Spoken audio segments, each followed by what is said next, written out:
Hi everyone, it's Chenso from Reality Art Pod, here to talk about week one's Wednesday Power of Veto episode of Big Brother 28. Last time on Big Brother, newly crowned HOHD chose to nominate Mallory, Taylor, and Yash for eviction. Before I dive in, links in the description to my playlist to catch up on my previous recaps. If you like the content, consider liking, subscribing, and commenting what you thought of the episode. But let's dive into it. We pick back up where we left off. The nominees are upset, especially Mallory, who's crying. Yash tells us it's boneheaded that Dee nominated him after she promised he and their team safety after helping her win the HOH competition. And now he feels Dee's word ain't shit. Taylor tells us she's not trying to act erotic, but clarifies she meant erratic. Mallory continues to cry in the diary room and the bathroom. Hamu also feels that Dee shouldn't have gone against her word to Yash, but he's going to help his ally Dee work through it. Mallory is crying in the backyard, telling a whole group that Dee should have nominated Barrett or Ashley, who weren't on teams in the challenge. Drew tells Mallory she basically needs to calm her ass down, and Melody tells us she feels like Mallory acting like this is going to make Mallory, Melody, and Lyric look bad. The veterans celebrate all going according to plan. Devins does what he calls the cockroach in the diary room. Dee and Taylor meet. Taylor is acting cool and understanding, and not erotic or erratic, neither of which would be appropriate at this time. Outside, Mallory continues to crash out, finally becoming convinced by the others to talk to Dee, so Mallory pulls it together. Just kidding, she swims in her river of tears up the stairs to Dee and cries through her entire conversation, where Dee tells Mallory that Yash is her target. Mallory tells us she's going to win this veto because she's Mallory and she's got this. She basically said, "You need to pipe down, I'm TT." And I was like, Mallory, I got a text.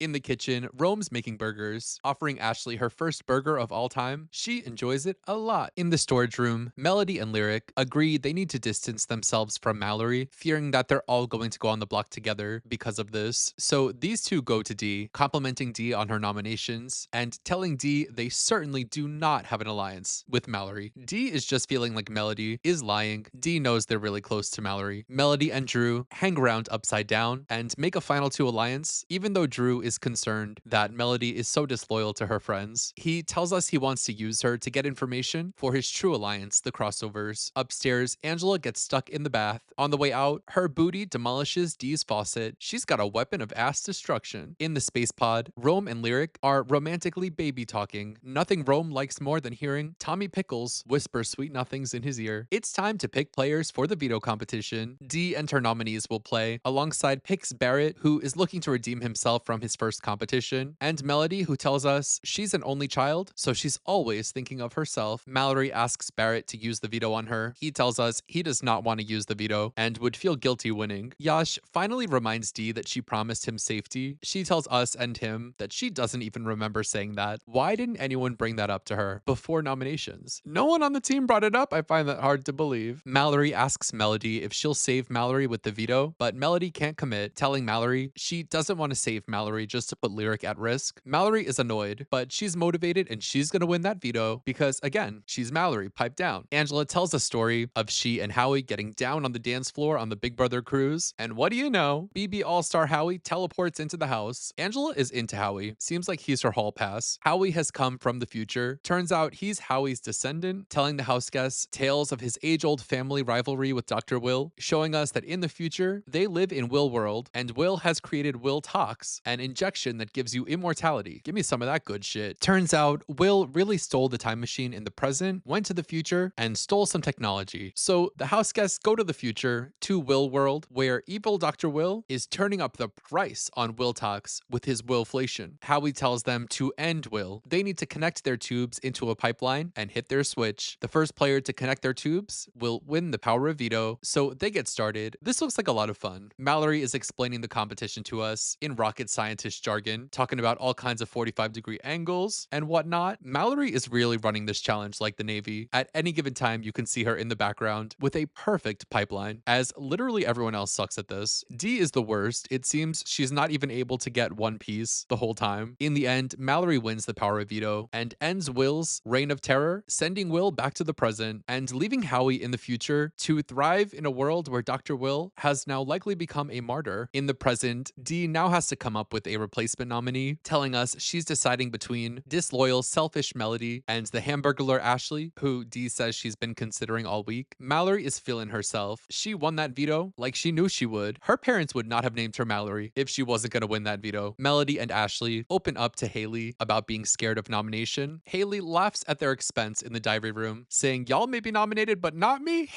Angela and Jason snuggle up in bed, bonding over getting negativity online. Angela showers Jason with reassurance and praise for putting himself out of his comfort zone. Jason cries to Angela, saying that his mom recently passed away, so that's why he's going to protect Angela. She gives him a smooch. A little kiss. I like that. When she walks away, Jason gives a dastardly look to camera and laughs evilly, which was savage but hilarious. Later, Jason tries to make an alliance with Drew and Melody called the Court Jesters, telling the Jesters he wants to target the reality icons, starting with who he calls Big Daddy Rick Devens. Jason then rats himself out, telling them all about his evil conversation with Angela. Drew seems appalled. Not Jason talking this way about Drew's crossover alliance members. Not on Drew's watch. Drew runs this right to Dee, telling her that Jason is coming for Devens, then to Big Daddy Devens himself, and he tells Big Mommy Angela that Jason fake cried to her. Angela is horrified and has a meltdown in the diary room, but Angela tells us BB26 Angela would have confronted Jason, but she's going to love him even harder and play in his face. Look at our girl Angela. We love you, Big Mommy. Later, Lala shows off her bikini and tells the players she's hurt every part of her body. She says she's RoboCop. She drops it low to prove it. Ashley meets with Dee and asks Dee to consider nominating Barrett instead, but Dee is like, "No, it's you, but you're gonna be fine." Ashley says she feels she was just diagnosed with humiliation ritualitis. Melody also comes to Dee for a quick check-in. I don't like how they edited this because on the feeds, Melody reminded Dee that she promised her safety in the competition, which should have been in the edit but wasn't. So we head to the veto ceremony where Mallory, of course, uses the veto on herself. Dee tells the group that based on her logic, she's nominating Ashley in Mallory's place, which ends a very uneventful meeting. So that's where we're at. We've got Ashley, Taylor, and Yash on the block coming into Thursday's eviction. Really, anything can happen with the blockbuster. Personally, I want Taylor or Ashley to win the blockbuster, but my prediction for tomorrow would be Yash wins the blockbuster. He seems like he would have that dog in him under pressure. Maybe he even wins in spectacular fashion. And Taylor being evicted as just a bigger threat than Ashley. If they take out Ashley, that's just a very silly thing for everyone to do. She's just there to woo and who. But that's all I have to say about this episode. I'll be back tomorrow to recap the eviction. We'll see what Julie's wearing.